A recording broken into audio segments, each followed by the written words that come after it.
Halo Bray, kembali lagi di Gaptek.id. Dan di video kali ini gue mau ngebahas sebuah gaming mouse.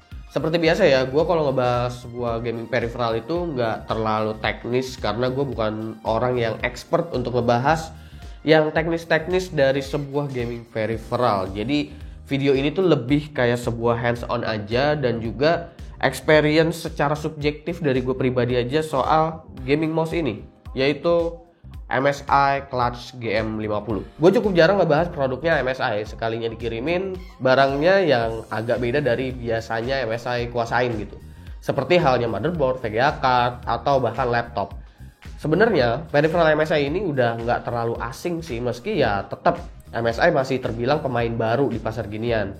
Harga mouse ini menurut informasi dari MSI Indonesia adalah 850.000. Dengan harga segitu lo akan ngedapetin mouse dengan sensor PixArt PMW 330. Gue nggak gitu familiar dengan tipe-tipe sensor sih, karena nggak merhatiin juga. Yang cukup familiar sama gue itu cuma Omron switch-nya aja, yang juga ada pada mouse ini. Gue itu adalah tipikal orang yang kalau pakai mouse itu nggak terlalu mentingin yang namanya spesifikasi. Buat gue, mouse itu yang penting ya nyaman aja kalau digunakan. Dan kalaupun mouse itu nggak terasa begitu nyaman di gua, paling nggak mouse tersebut bisa gua adaptasikan lebih cepat daripada biasanya. Dan itu ada di mouse ini. Mungkin karena gue juga menggunakan Pujio yang pakai Omron switch di testbed gua, jadi feel kliknya udah nggak asing lagi. Ya meski ada perbedaan karena bahan luar yang digunakan juga beda. Kalau sehari-hari sih gue lebih sering pakai Logitech G603. Sebenarnya gue lebih suka mouse yang enteng kayak GM50 ini. Mouse ini kerasa enteng banget di tangan gua. Mungkin karena gua kebiasaan pakai G603 yang berat banget kali ya, gara-gara ada 2 baterai di dalamnya. Nah, shape dari body si Clutch GM50 ini juga kurang lebih masih mirip-mirip lah dengan G603. Jadi gua masih bisa cepat adaptasi. Sayangnya bagian grip samping ini ternyata plastik banget, jadi masih tetap kerasa licin. Andai aja bahannya kayak rubber gitu, mungkin jadi tambah enak buat ngegrip di tangan. Keluhan gue juga ada di kabelnya yang berasa jadi kayak mouse yang murah lah gitu.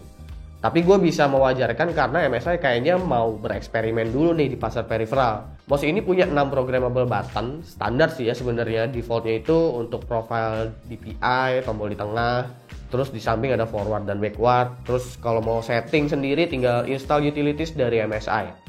Nah, ngomongin utilities juga, mouse ini udah ada RGB yang bisa sync dengan MSI Mystic Light. Karena ya belum gaming aja gitu kalau belum nyala-nyala kayak gini, ya nggak sih? Terus juga kalau ngomongin pengalaman penggunaan sih, jujur aja gua nggak gitu ngeluh, enak-enak aja kok.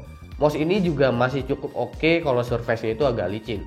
Karena sekarang ini gue udah jarang banget yang namanya main game, mungkin gue tuh nggak terlalu sensitif ya untuk ngebedain mouse ini dengan mouse yang biasanya sering gue pakai. Jadi kalau misalkan secara teknis, gue tuh nggak ngerasain apa yang nggak enak dari mouse ini. Tapi kalau secara experience, mungkin keluhan gue tuh cuma ada di bagian sampingnya ini yang kerasa licin kalau misalkan tangan kita tuh keringetan. Karena di sampingnya ini memang ternyata beneran plastik.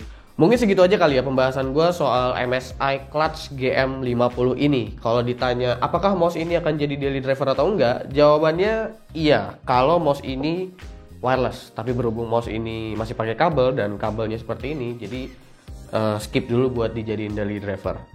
Kalian komen aja di bawah apakah menurut kalian MSI akan serius ke depannya untuk gaming peripheral. Karena mengingat sampai detik ini sih menurut gue MSI masih baru mulai coba-coba ya buat bikin gaming peripheral kayak keyboard dan juga mouse yang sekarang udah pakai ala-ala Omron switch dan sensor apalah itu, yang gue juga sebenarnya ngerasa ya itu kayaknya nggak terlalu penting-penting banget buat gue.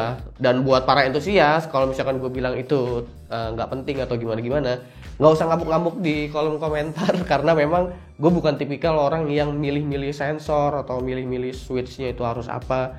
Memang gue tipikal orang yang seperti itu. Oke, kalian komen aja di bawah soal mouse ini dan pendapat kalian soal peripheralnya MSI itu ke depan bakalan gimana. Silahkan komen di bawah. Jangan lupa like, share, dan subscribe jika video ini menarik buat kalian. Follow sosial media gue kalau lu kepo sama apa yang ada di balik layar Gaptek. Gue Suki dan seperti biasa sampai jumpa di lain kesempatan.